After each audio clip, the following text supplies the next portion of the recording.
Hey, it's Amy Jo, and I wanted to show you some really cool tools to help you pick a color palette and also check the accessibility quickly. So the first tool is colorhunt.co, and you can come here and browse through the different kinds of color palettes they have, and when you find one you like, you click on it, and then there's some different things you can do here, but if you want to copy the color code, you click on it and it will copy it for you, and then you can take it over to the accessible color palette builder and edit the palette and paste your color codes in right down here. And I've already done that for this palette. And then you can also change the colors just a little bit, which I have done because I wanted to see if I could get it to pass against a white and a black background, which is very hard to do, but it is possible with a few colors. So I do like to leave the white and the black on the ends here. And if you arrange it from lightest to darkest, it'll make your chart down here look a lot cleaner and easier to understand. So this tool is going to check that the color contrast ratios meet a 4.5 to 1 ratio. And if they don't meet that standard, it's going to gray the boxes out. 4.5 to 1 is like the color contrast rules are a lot more complicated than that. Like the logo or the graphics color is actually a little more generous. It's like 3 to 1 right now. And heading text is a little more generous, but it's moving towards the 4.5 to 1 ratio, so I really would stick with that. And then body text is actually moving towards like a 7 to 1 ratio. So for the main text of the website, we can see here with this pop out that the contrast of white and black is 21 to 1. So for the main text, we just want something that's like 7 to 1, which most of these are. So that one, we wouldn't do that for main text, but it would pass the newer standards for like a heading text.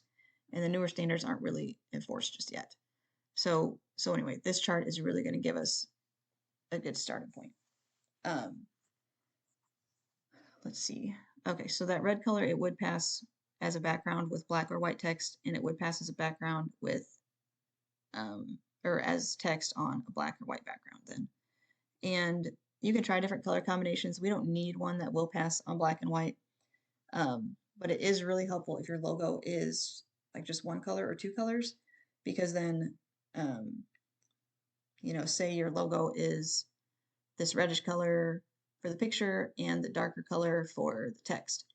Then if we wanted to put your logo against a dark background, we could just make the whole logo white. Or you can make the whole logo this color if you really like this color.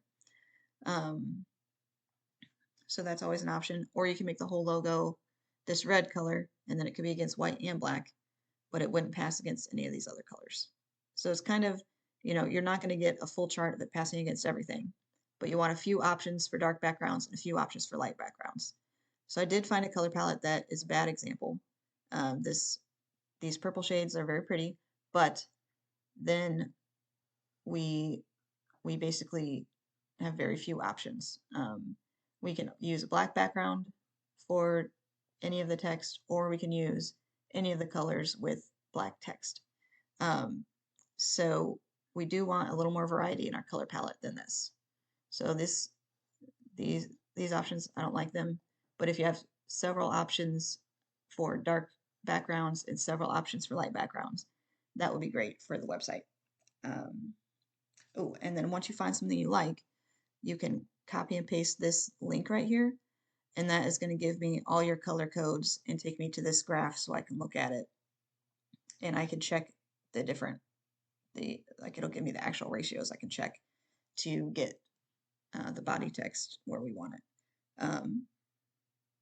So let me know if you have any questions. Thank you.